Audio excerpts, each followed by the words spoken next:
सारा दिन की थकी हारी काम काज करके बच्चों को खिला पिला के जब दोपहर में थोड़ा लेटी, थोड़ा सा मैंने कहा चले आराम कर लिया जाए, तो मेरे कानों में तूफान की आवाज़ें गूंजनी शुरू हो गई, जो कि दरवाज़ों को चीरती हुई हमारे कानों में आ रही थी। इतने ख़तरनाक तूफ़ान जो है ना वो हमारे पाकिस्तान में आए हुए हैं।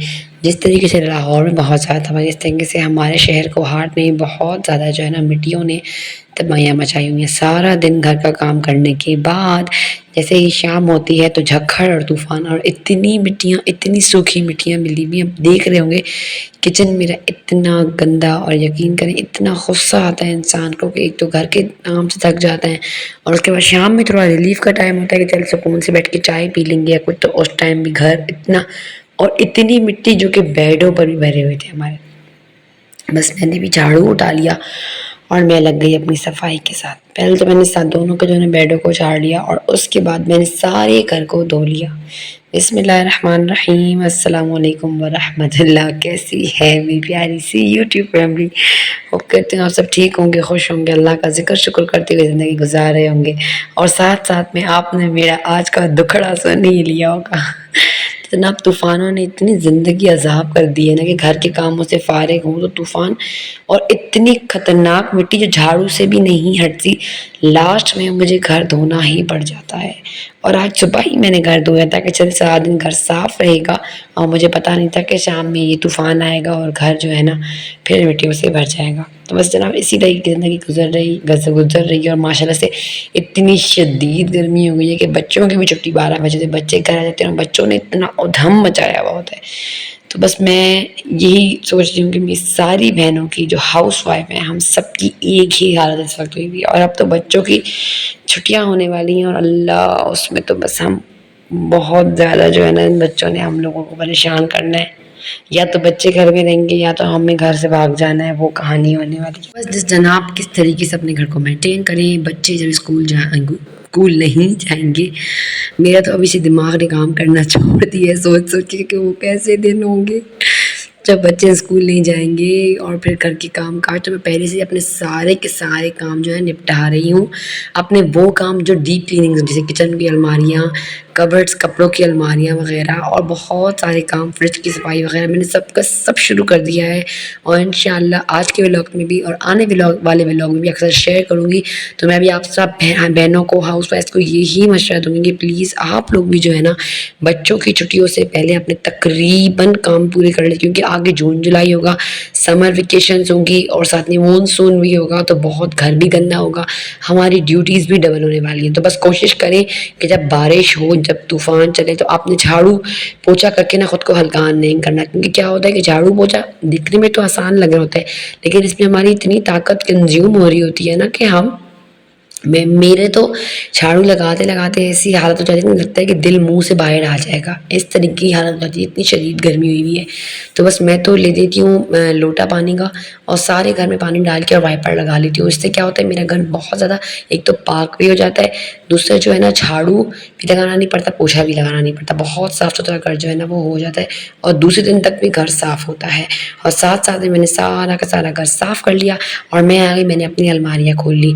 अलमारियाँ आप देख रहे हैं ऑर्गेनाइज किस हद तक है, कोई ऐसी हालत में नहीं है, लेकिन फिर भी मुझे लग रहा है कि बच्चों की छुट्टियों से पहले ना इन अलमारियों को एक हाथ ज़रूर दे देना चाहिए, ताकि मुझे पता होना चाहिए मेरे कौन सा सूट कहाँ है, कौन सा सूट कहाँ है। बाज़ औक़ात ऐसा होता है ना, बंदा कमीज़ अलग कर लेता है, शलवार दूसरे सूट के मैचिंग कर लेता है, इस तरीके से पैर्स जो होते हैं सूट के वो ख़राब हो जाते हैं। तो बस उन्हीं पैर्स को मिलाने के लिए जो है ना मैंने अपने सारे सूटों को बाहर निकाला, इन्हें अच्छे से तरतीब दी। और ये भी मेरे जोड़े थे जिनकी दर्जन ने लास्टिक बहुत ही टाइट रख ली थी, तो मेरी शलवारें दर्जन से आई तो मैंने उन्हें भी प्रेस किया और इन सूट के साथ जो है ना जोड़ियाँ जोड़ियाँ बना के रख दी। तो अलमारियों को जो आप अगर साथ साथ ऑर्गेनाइज़ करते रहते हैं ना, तो यकीन करें आपकी ज़िंदगी आसान हो जाती है, आपको कोई परेशानी नहीं हो रही होती।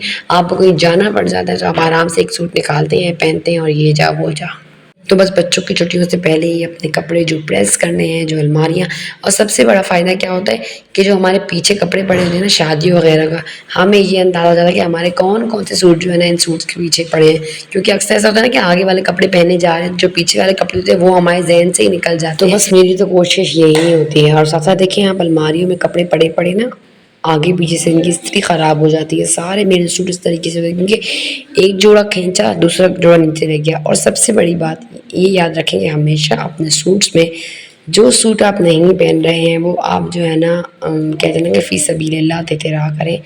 अल्लाह के नाम के लिए देने में इंसान का यकीन करें। बाज़ अगर ऐसे सूट होते हैं ना, दिल नहीं हो रहा था कि किसी को इंसान दे, लेकिन जब हम सोच रहे हैं कि हम अल्लाह के लिए देंगे किसी को, अल्लाह की खुशनुदी अल्लाह की रज़ा के लिए देंगे, तो यकीन करें बहुत से प्यारे प्यारे जोड़े भी हम दूसरों को दे देते हैं। और मैं तो ऐसे ही करती हूँ। जो सूट मुझे लगता है ना कि अब मैं नहीं पहन रही, मैंने पहन लिए हैं या मैं दिल नहीं कर रहा पहनने का, तो वो सूट तो मैं अमूमन निकाल के थैली भर के, कोई भी मुझे बंदा जो नज़दीक लगे जिसकी ज़रूरत हो या उन्होंने मुझे कहा हो, तो मैं उन बंदों को दे देती हूँ कपड़े। तो इससे क्या होता है कि हमारी वार्डरोब थोड़ी हल्की भी हो जाती है और जो है ना बहुत खूबसूरत खूबसूरत कपड़े दूसरों को ही पहनने में का मौका मिले। ये नहीं कि हम खुद ही पहन रहे हैं और दूसरों को हम मौका ही नहीं दे रहे। तो बस ये भी एक किस्म का सदका ही होता है कपड़ों का कि हम अपने कपड़ों को छांटी करें और जो सूट हमारे यूज़ में नहीं है वो हम दे दें। हम पाकिस्तानी हाउसवाइफ इतनी पक्की होती है ना कि हम लोगों का एक सूट जो है ना 70 से 75 का मैं कहती हूँ अभी तक चल रहा होता है। क्यों? क्योंकि शौहर की वही तनख्वाहें होती हैं, मिडिल क्लास फैमिलियाँ होती हैं और बार-बार जो है ना एक सूट को लेना, फिर उसकी सिलाई देना और फिर उसको बहुत मुश्किल हो जाता है अफ़ोर्ड करना एक सूट भी हम लोगों के लिए। तो ये कि हम लोग का दिल नहीं कर रहा होता कि हम किसी को अपने कपड़े दें। लेकिन जब हम इरादा करेंगे ना कि हमने अल्लाह के लिए देने हैं, हम देंगे एक तो अल्लाह हमें और भी देगा। तो इस उसमें इंसान का दिल करता है कि हाँ, मैं अल्लाह के नाम पे कोई ना कोई सूट जो है ना वो अपने निकाल दे रहा हूँ। तो मैंने बहुत सारे सूट निकाल लिए थे जो कि मैं दिखाऊँगी नहीं आप लोगों को, लेकिन शुक्र है निकाल लिए थे दिल बड़ा करके। तो बस इस तरीके से जो है ना मैंने अपनी वार्डरोब अच्छा। और हम ये देखिए मेरे कपड़ों के मुझे 200 रुपये निकले, मुझे इतनी खुशी हुई। जब हम छोटे होते थे और बंद पर्स पड़ रहे थे कुछ सालों बाद, जब पर्स निकलते थे 10-20 रुपये निकल आते थे, तो कितना दिल खुश होता लगता था कि बस ये ईद है हमारी। तो मुझे भी लिटरली इन 200 रुपये से ना वही वाइब्स आ रही थी जो बचपन में जो है ना पर्स में पैसे निकलने से खुश होते थे। मेरे जोड़ों के नीचे से निकल आए तो मैं बड़ी ही खुश थी। तो बस यही छोटे-छोटे इंसान की खुशियाँ होती हैं और यही छोटी-छोटी टिप्स और ट्रिक्स होती हैं जो हम लगाते हैं, हमारी ज़िंदगी आसान जाती है। अगर हम 6 महीने मनमानी सँभालेंगे गर्मियों में, 6 महीने बाद फिर सर्दियों की, तो इस तरीके से नहीं होगा। आपने कुछ-कुछ दिनों में जो है ना कहते हैं ना हाथ पल्ला लगाना चाहिए अपने घर की हर चीज़ को। मिट्टियाँ, तूफ़ान आते हैं तो वो मिट्टियाँ जो है ना अपने घर हमारे घरों में भी कपड़ों में भी जम जाती हैं। तो कोशिश किया करें कि अपनी अलमारियों को भी साथ-साथ ऑर्गेनाइज़ कर दिया करें। और इतनी आपको खुशी मिलती है ना, 10 बार तो मैंने अलमारी खोल के चेक की, मुझे दिल को सुकून मिल रहा था अलमारी सँभालने के बाद। तो बस जनाब इस तरीके से जो है ना मेरी अल्हम्दुलिल्लाह अलमारियाँ सेट हो गई थी। और मैंने अपनी कुर्तियाँ वग़ैरह भी लॉन की जो गर्मियों की कैजुअली होती हैं, जो दिन में पहन लेती हूँ, खाना पकाते वक़्त वग़ैरह भी, वो सारी मिक्स हुई हुई थी, उन सबको मैंने निकाल के एक साइड पे रख लिया। और इस तरीके से जो है ना मेरी अल्हम्दुलिल्लाह सारी अलमारी सेट हो गई थी। और बस जनाब अब हो गया था शाम का वक़्त, जो कि था मेरा किचन में जाने का वक़्त। तो मैंने कहा चलिए किचन में जाते हैं, लेकिन ये कि पहले मैंने पूरी की पूरी अलमारियाँ जो है ना ऑर्गेनाइज़ कर ली थी। 2-3 खाने सारे, आधा घंटा लग गया था ना। यही आधा घंटा मोबाइल की स्क्रॉलिंग में ज़ाया कर दी थी या किसी से बातों में या बैठे-बैठे फ़िज़ूल में। तो इसमें अल्हम्दुलिल्लाह मेरी अलमारियाँ सँभल ली थी। साथ-साथ लास्ट में बारी आई थी मेरे शौहर की अलमारी की, क्योंकि इस मामले में हम बीवियाँ बहुत नाजायज़ करती हैं। आप देख रहे होंगे मैं अपने शौहर की अलमारी में तकरीबन मेरे ही कपड़े जो हैं ना वो घुसे हुए हैं। तो ये नाजायज़ काम तो हम करते हैं, लेकिन बड़ा दिल को बड़ा ही सुकून मिलता है। कौन-कौन मेरी बहनें करती हैं कमेंट बॉक्स में आके मुझे ज़रूर बताइए। तो बस अपने शौहर की अलमारी भी मैंने इज़्ज़त से मोहब्बत से खाली की और अपने कपड़े निकाल के उनकी अलमारी को भी सेटिंग कर दिया। और बस उसके बाद जो है ना बस किस्सा हो गया था ख़त्म और मैं आ गई थी फाइनली किचन में। बच्चों का बहुत दिल था कि मम्मा हमारे लिए कोरमा बनाएं। और जब मुझे कोरमा बनाना होता है ना मैं इतनी खुश होती हूँ। क्यों? क्योंकि कोरमे की रेसिपी इतनी ईजी है। मैंने क्या किया, मैंने ले लिया ऑयल। अच्छा, कोरमे में ना हमेशा आप ऑयल और घी दोनों चीज़ें डालें।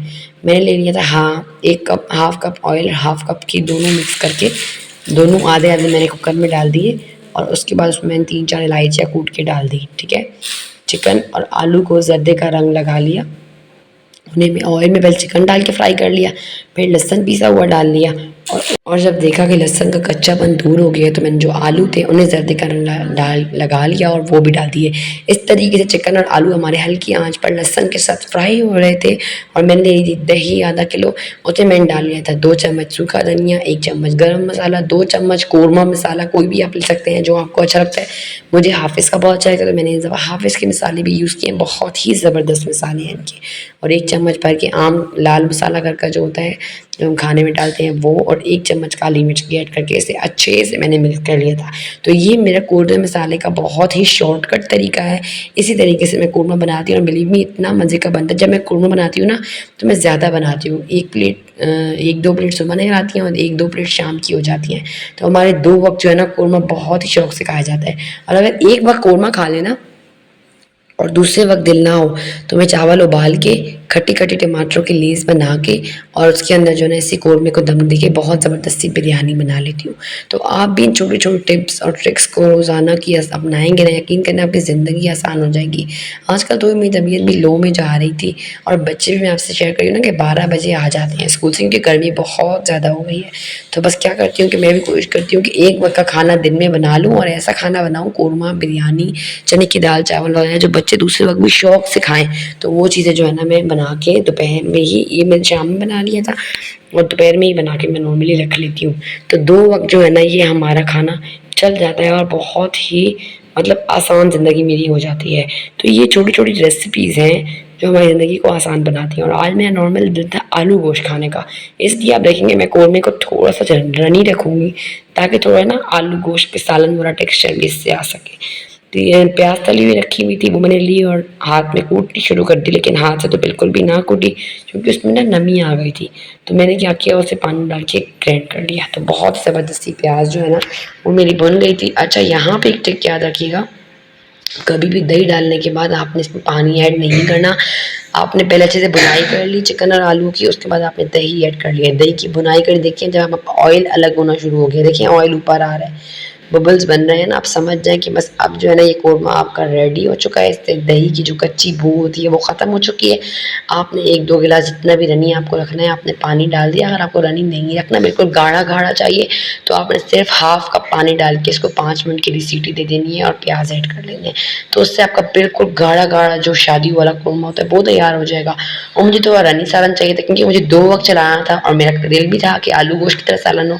तो मैंने इसमें 1 गिलास पानी का डाल के बनाया था। बहुत ही ज़बरदस्त रनी से सालन मेरा बनके तैयार हो गया था और बस से गरम गरम रोटियों के साथ सर्व करें, खाएं और हिजाबी ओमेगा को दें दुआएं। तो इस तरीके की ज़बरदस्ती रेसिपीज़ लेके आप लोग के लिए हाजिर होती रहूँगी, लेकिन सबसे ख़ास और अहम पैगाम हर वीडियो की तरह नमाज़ पढ़ें, कुरान पढ़ें, अल्लाह का ज़िक्र करें, शुक्र करें, ज़िंदगी आसान हो जाएगी। यकीन करें, अपनी ज़िंदगियों में दीन को ले आएँ, अपनी ज़िंदगियों में अल्लाह ताला को ले आएँ, अल्लाह के फ़ैसलों को अपनी ज़िंदगी की पहली फ़ौक़ियत दें। यकीन करें, नबी के तरीक़ों पर चल के ज़िंदगी चलाएँ, अपने बच्चों को दीन इस्लाम वाली तरबियत दें। यकीन करें, आपकी ज़िंदगी बदल जाएगी। लेती हूँ आपसे इजाज़त, रखिएगा अपना ख़याल और वीडियो ज़रा सी पसंद आई तो वीडियो को ज़्यादा शेयर कीजिएगा, लाइक कीजिएगा।